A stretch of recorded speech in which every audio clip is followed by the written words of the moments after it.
Right, I'm here for Wings TV with Welling United manager Peter Taylor after a narrow 3-2 defeat at home to St Albans. Before we get on to the game, Peter, you made a couple of changes, bringing in Yannis Strace and Danny Parish into your starting 11. What was the thinking behind that? To be honest with you, I would have preferred to have kept the same team that played against Dulwich, but the three players that played in that game that were on the bench today didn't train at all. They couldn't train. They all had a couple of them had strains and little things like that. They weren't right, so they were massive risks. So I just couldn't start them. We had absolutely nobody else, otherwise I'd have put other people on the bench because it was a bit of a risk that one. And Bradley Stevenson, as you may have seen right at the end, he was struggling. So that was the reason. The three players that were left out didn't train at all after Dulwich, and so we've had to be careful with them. And it was a very sort of fast start to the game. We could have scored in the first minute. We then probably gave a soft goal away in the second minute, but then we responded well with Danny Parish equalising. It was a bit like a basketball game at the start there. Yeah, I must admit I was pleased with the start. I thought she put in a wonderful early cross, and Dippo had a chance of scoring, and I think Joe Muscat had a chance of scoring it. But that was a good start. Then we conceded a poor goal, and there was two errors in the build-up for St Albans, so that was disappointing for us. But then we showed, I thought, really good character to keep going. And I've got to say, as much as I'm disappointed with the result, I think our play on the ball was good. I think certainly in the first half, you probably hopefully agree that was the first best 45 minutes, maybe under your regime, attacking wise, certainly. Is that fair? Yeah. As I say, I think they showed good character. Simple as that. Because I think St Albans, they've got few games in hand. St Albans, if they win them, they're going to be very high up the table. And we matched them in every way. So that's very encouraging.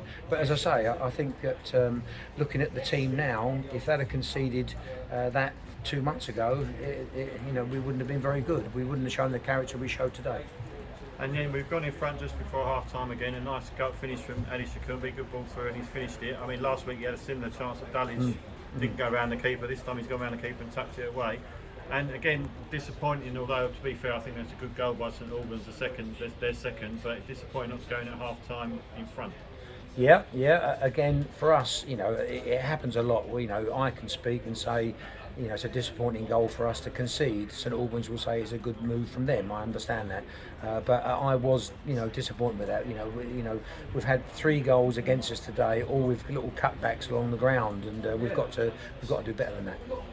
So, what was the message to the lads at half time? Having got in at 2-2, what was your thoughts to them for the second half? I said to him, if you carry on playing like that, you'll score. Simple as that. But of course, what we've got to do is not concede. And again, the third goal was from a poor free kick given away by us.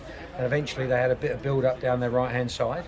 And again, it's a cutback that got through 2 of our players, which to me is not good enough defending. So we got punished. Yeah, and you made 3 changes at various times in the second half. Was that enforced, or was that just to freshen it up and put fresh legs on? Addy was feeling his hamstring, so we had to be very careful there because he's a very important player to us. So we didn't want to take the chance. Danny Parish, that's his first game for a while, and he was feeling his quads a little bit. So again, so the first 2, in the end, I've decided to put Aaron Barnes on to get up and down the right wing to hopefully try and get us an equaliser. Yeah, again, I think the reaction to their third goal was a good one. Maybe earlier in the season we'd have folded, or they might have gone on to get a 4 and a 5. But I thought the reaction was good, the spirit was good, and we probably deserved a draw out of the game. Well, honestly, I've got no complaints the way the players played. The only complaints I've got is defensively. I felt as though we've got to be a little bit stronger defensively. We can't keep conceding goals like we're conceding, and you look at our goal difference, it's very poor, and that's not good enough. So it's something that we've got to improve on. Yeah, I mean, I was going to say, I think the bottom line is you can't expect to win games when you can see 3 goals at home. Is that fair? Well, unless we go and sign Ronaldo and Messi and all that can get us 4 or 5 every week. Yeah, so now we go on to Chelmsford away next week. They're down to the bottom with us, but you must be pleased with the improved form and of the team in general. if we can cut out those mistakes, then we can be confident going there. That will be the aim. We'll have a positive week. Again, we'll always take the opposition into account. We'll have a good preparation for Chelmsford. I know they've been doing it a bit better lately. So it's another tough game. But as you say, it don't matter who we play. If we get our act together on the ball, that's going to be positive. But we've got to make sure that we stop conceding. Okay, thanks for your time and the best of luck going forward the rest of the game. Thank you. Thank you. No problem. Thank you. Can I ask